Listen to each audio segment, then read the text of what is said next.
Welcome to another Signal conversation. This month, we're welcoming Brian O'Kelly, who is the founder and CEO of Scope3, an interesting startup that I'm looking forward to him telling you all about. But Brian is well known to those of you who might be in the advertising and marketing technology space. He co-founded AppNexus in 2007. He was the CEO and chairman through its multi-billion-dollar sale to AT&T a few years back. Prior to that, he was the CTO, the founding CTO, I believe, of Right Media, which was sold to Yahoo back again in 2007. Brian has been responsible for a lot of what we understand to be the technology behind programmatic advertising, including creating the online advertising exchange and a bunch of other related technologies like DSPs and the SSPs and data exchanges and real-time bidding and header bidding. And I wish we could get into all of that this time, but really I want to get into Scope3, which is a fascinating new company that Brian is bringing to market just now. He is a member, recently added member of the board of LiveRamp, where I am also on the board, an active member of Tech NYC, and lives in New York City and Brooklyn. Welcome to Signal, Brian. John, thank you for having me. Yeah, I'm glad you're here.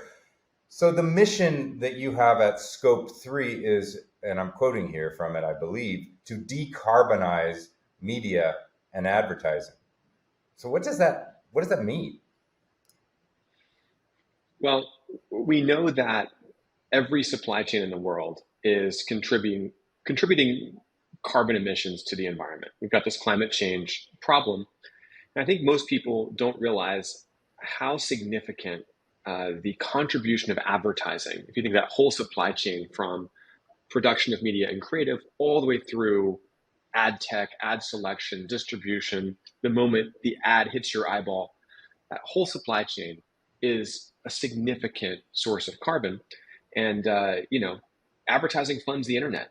If you think about every server and every data center that AWS has, that Google has, that Microsoft has, Bing, ChatGPT, all of that at some level is ad funded. That's this digital supply chain. And it is a sort of our passion and mission is to make that have a much smaller impact on the environment while still providing all the wonderful things we love about the internet. And that's a fast and highly impactful change if we can make it. I don't think it's something that people think about that much, the carbon impact of all of the processing power that goes into delivering an ad. How did you come to Scope3 from your background, which is so deep in digital advertising?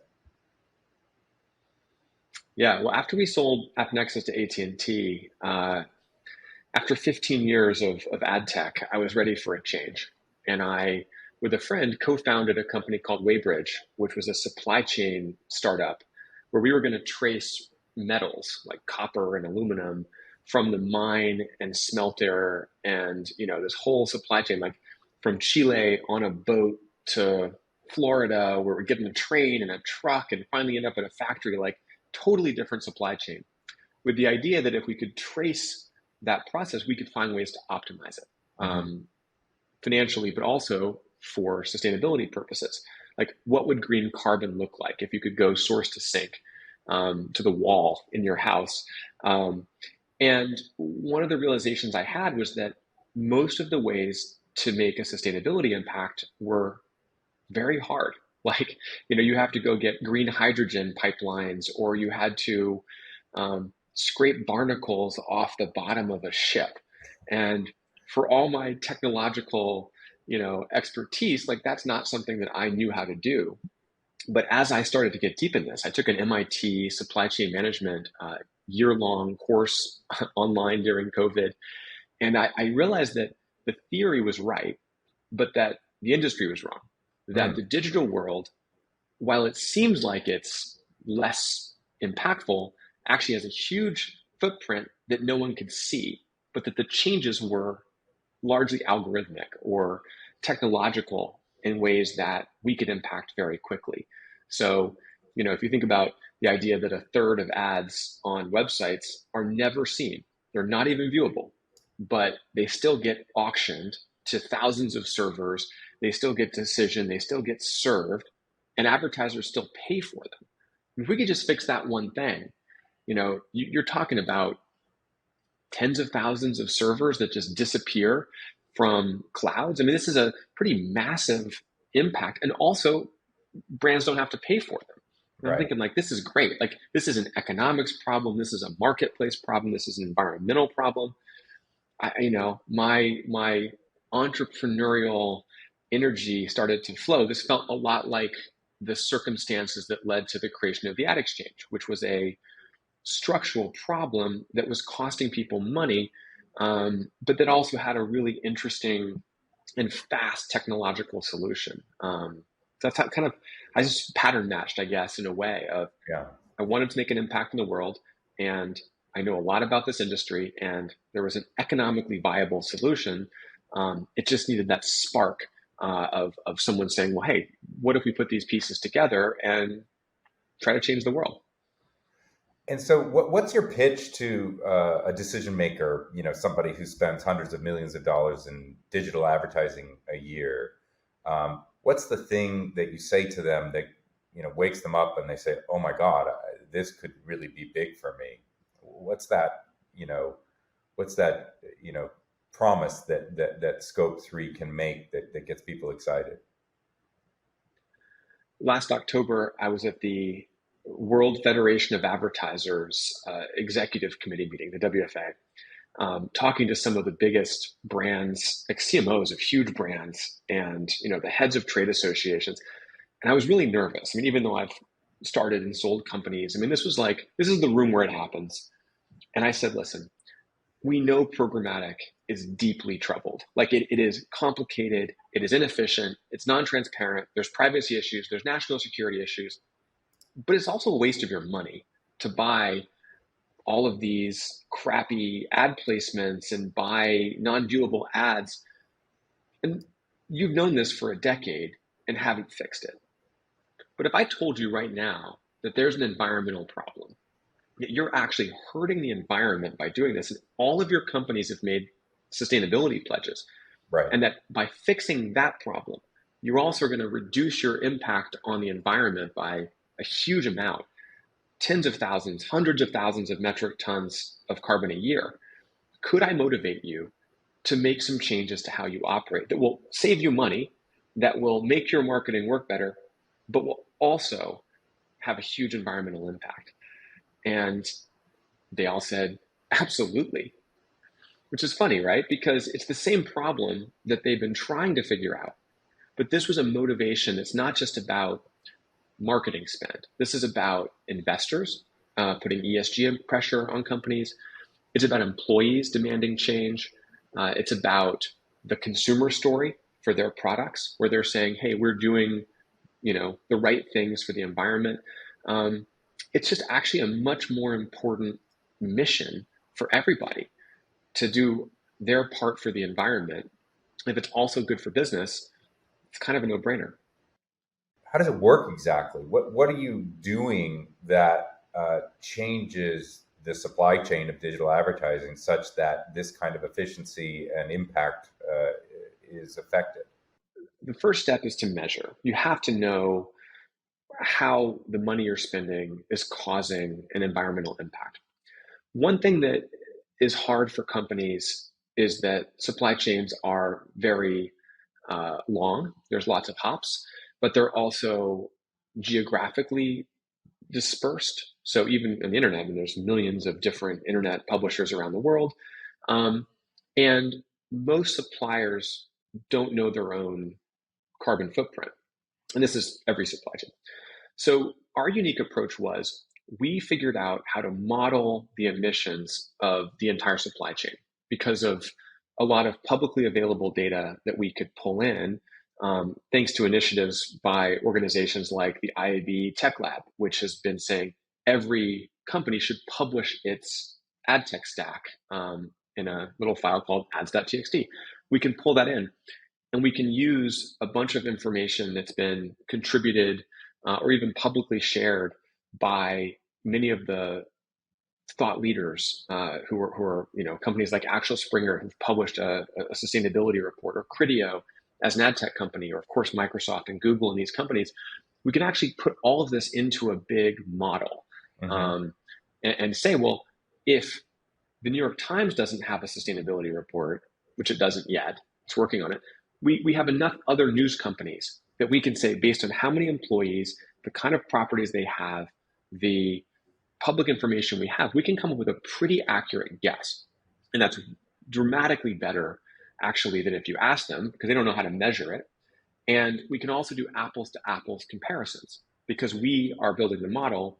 If because there's no like regulatory requirement, so maybe News Corp doesn't publish their travel emissions, but Meredith does. Well, we Right. can figure that out and make changes.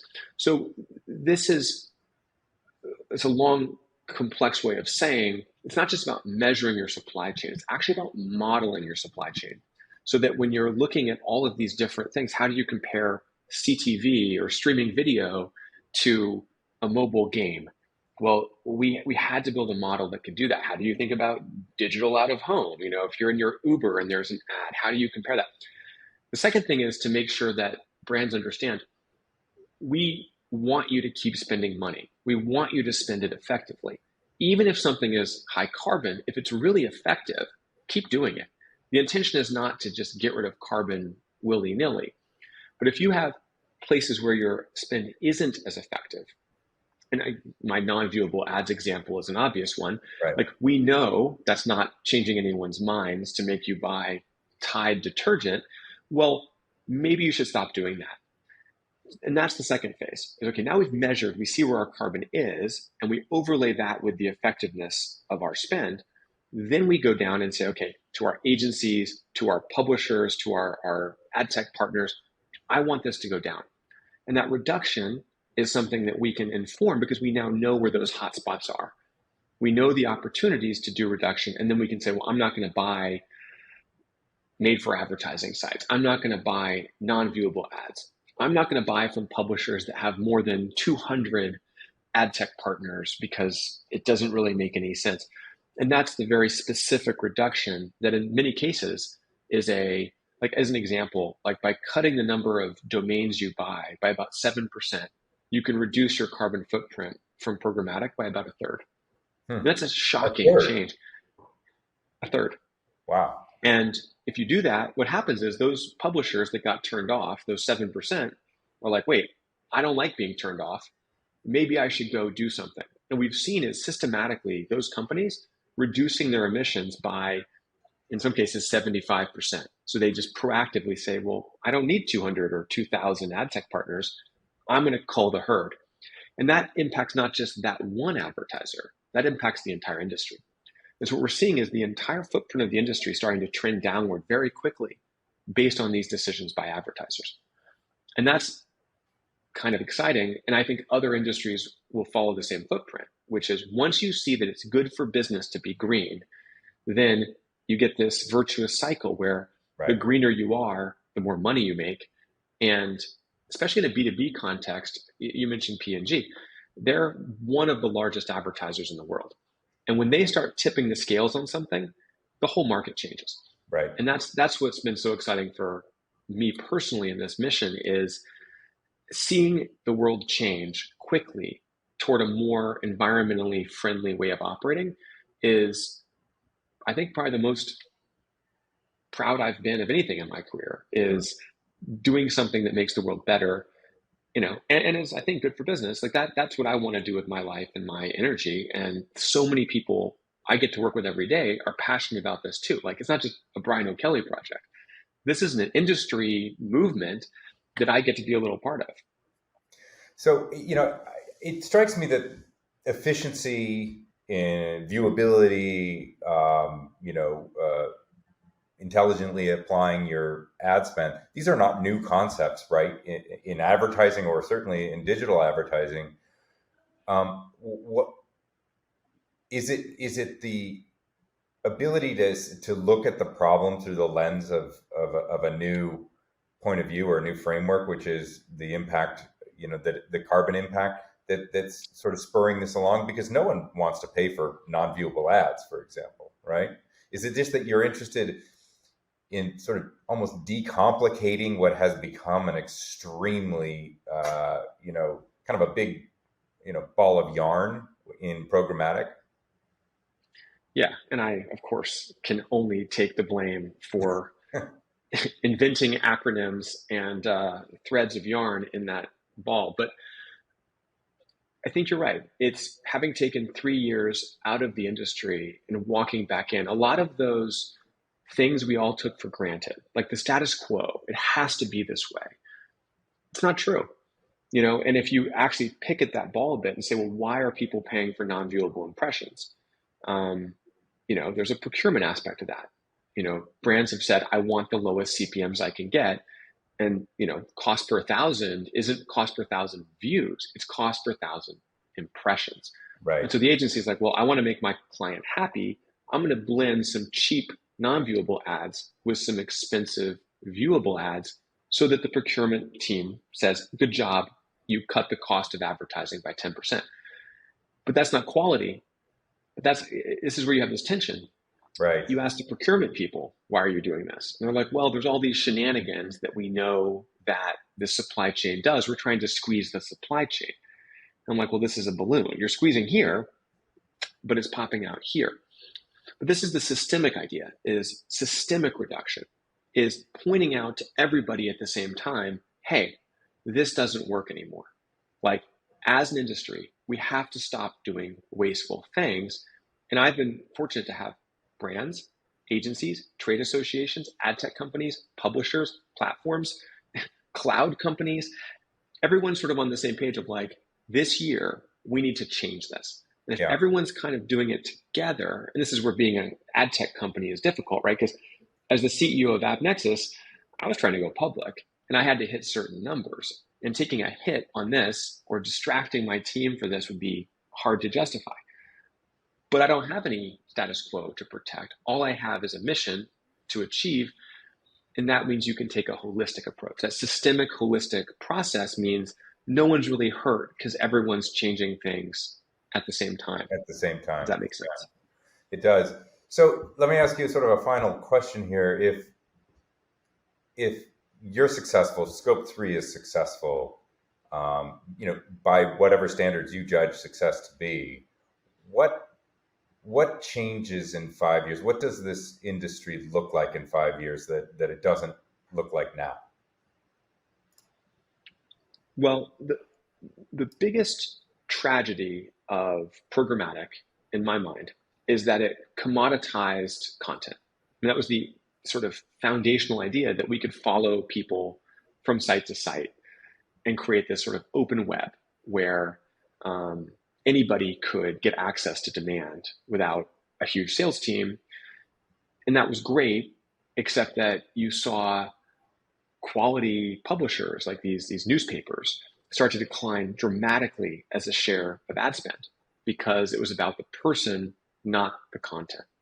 Right. And once that started, it was really hard to reverse. And a lot of that was because the business model for content production just was about, if you write beautiful long form articles that don't get that many views, but get you a Pulitzer, that doesn't really drive a whole lot of ad revenue in that model. And now we have AI generating articles, and we have a whole new way of aggregating audiences, and we have the world changing. So I think it's a great moment actually to reimagine advertising. So in 5 years, what I'd like to see is an advertising model that is much more aligned to quality and is less aligned to people, so that we're actually paying for quality interactions with people on quality content. Now, this sounds naive to anyone watching the last decade of programmatic and social. But I also have had amazing conversations with publishers. I mentioned Axel Springer. I've been talking to Dotdash Meredith. We work with Fox. We work with AccuWeather. We work with these really virtuous people who are trying to do quality content.